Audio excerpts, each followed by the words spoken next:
तहसील उदयपुरा में दिनांक 15 दिसंबर 2024 दिन रविवार को निःशुल्क नेत्र शिविर का आयोजन संपन्न हुआ, जिसमें मुख्य अतिथि के रूप में जन जन के लाडले लोक स्वास्थ्य शिक्षा मंत्री नरेंद्र शिवाजी पटेल के कमल द्वारा दीप प्रज्वलित कर इस कार्यक्रम का शुभारंभ हुआ, जो कि लगभग 10 बजे से लेकर शाम 4 बजे तक चला, जिसमें 300 मरीजों का उपचार संस्था द्वारा निःशुल्क किया गया, जिसमें चिन्हित 50 मरीजों को भोपाल प्रभु प्रेम नेत्रालय ले जाकर ऑपरेशन निःशुल्क किया जाएगा।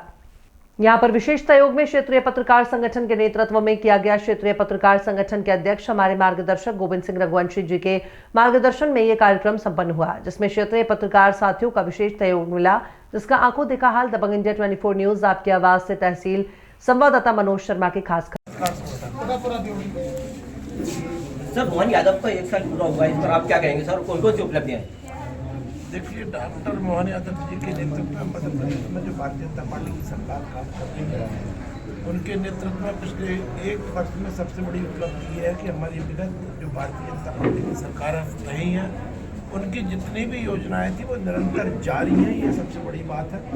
नंबर दूसरा, उसके साथ में नई नई बातें जुड़ी गई हैं। यदि हमारे यशस्वी प्रधानमंत्री नरेंद्र मोदी जी गरीब लोगों के लिए 5 लाख तक का इलाज निःशुल्क उपलब्ध कराने का काम कर रहे हैं, तो दूसरी ओर प्रधानमंत्री जी के स्वप्न को साकार करने के लिए डॉक्टर मोहन यादव जी ने गरीब लोगों के लिए ही पीएम श्री एयर एम्बुलेंस जैसी सेवा प्रारंभ की है।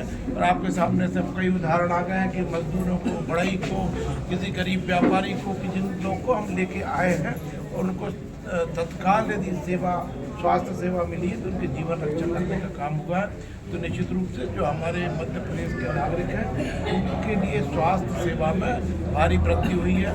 हमारे यशस्वी प्रधानमंत्री जी का स्वप्न है कि प्रत्येक लोकसभा में कम से कम एक चिकित्सा महाविद्यालय हो।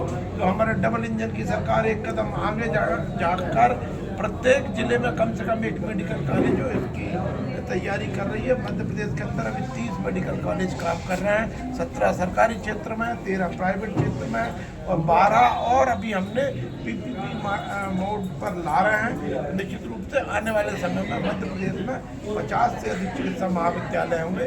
जो डॉक्टरों की भी कमी है उसकी भी पूर्ति होगी। और स्वास्थ्य विभाग हो, चाहे शिक्षा हो, कोई भी क्षेत्र ऐसा अछूता नहीं है, चाहे पर्यटन हो। हमारे आदरणीय मुख्यमंत्री डॉक्टर मोहन यादव जी के नेतृत्व में विकसित भारत बनाने की दिशा में मध्य प्रदेश को भी विकसित बनाना है, उसमें तेजी से आगे कदम बढ़ रहे हैं। सर, आपका 1 साल बड़ा ही बेमिसाल गुजरा है। आप पहली बार विधायक बने, फिर मंत्री बने, तो इस मंत्री बनने के 1 साल में आपका अनुभव कैसा रहा?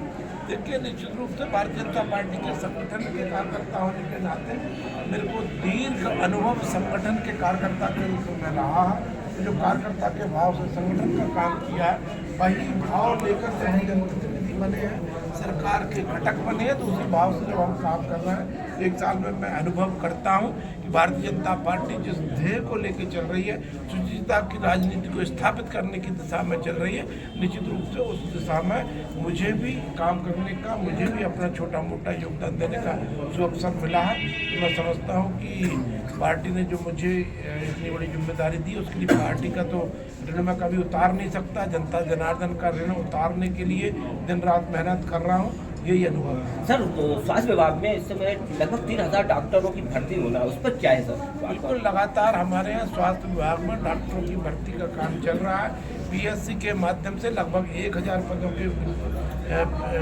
विज्ञप्ति निकल चुकी है, आमंत्रण हो गया है। कुछ डॉक्टरों की सीधी भर्ती करने का हम प्रयास कर रहे हैं। कई डॉक्टर्स को भी हमने निकाला था यू कोड बी पे, अर्थात आप बताइए आपको कितनी तनख्वाह चाहिए, उतनी तनख्वाह हम देंगे।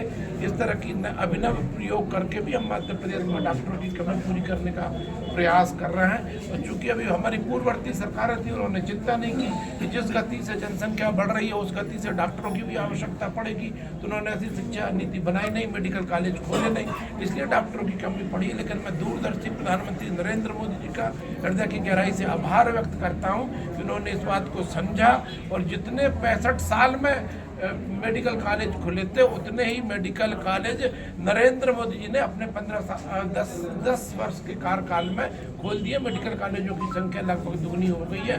जब ये चिकित्सालय महाविद्यालयों की संख्या बढ़ी है, तो निश्चित रूप से डॉक्टरों की संख्या भी बढ़ेगी। डॉक्टरों की संख्या बढ़ेगी तो उनकी उपलब्धता भी बढ़ेगी। सर, मध्य प्रदेश में बेरोजगारों की संख्या बहुत बढ़ रही है, इसलिए मोहन सरकार क्या कर रही है? बिल्कुल निश्चित रूप से मध्य प्रदेश के युवाओं के रोजगार के लिए हमारे प्रधानमंत्री जी भी, हमारे मुख्यमंत्री जी भी निरंतर प्रयास कर रहे हैं।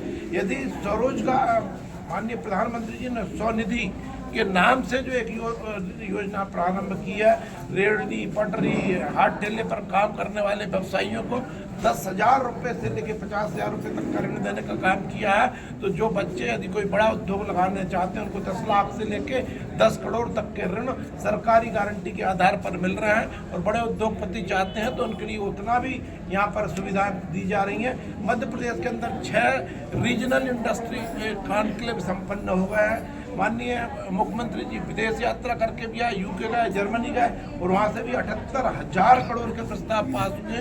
जब से डॉक्टर मोहन यादव जी मुख्यमंत्री बने हैं लगभग 4 लाख करोड़ रुपए के निवेश के प्रस्ताव मध्य प्रदेश को मिले हैं। जब ये इंडस्ट्री लग जाएंगी तो हमारा विश्वास है 3 से लेकर 4 लाख नौजवानों को, मध्य प्रदेश के नौजवानों को रोजगार के अवसर मिले। सर, इंटर्नशिप योजना में आप स्वयं युवाओं को ट्रेनिंग दे रहे हैं सर, ये आपको कहाँ से प्राप्त हुआ और आपने कहाँ से अनुभव लिया सर? बिल्कुल देखिए, निश्चित रूप से हमारे यशस्वी प्रधानमंत्री नरेंद्र मोदी जी ने लाल किले की प्राचीर से कहा था कि हमें 1 लाख ऐसे नौजवान तैयार करना है जिनकी पृष्ठभूमि राजनीतिक ना हो।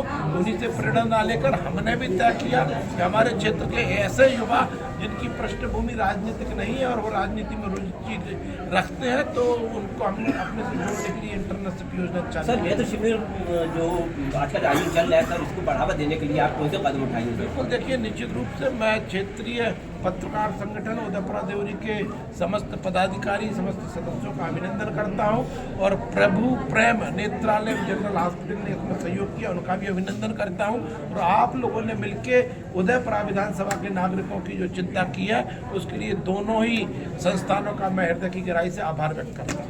धन्यवाद।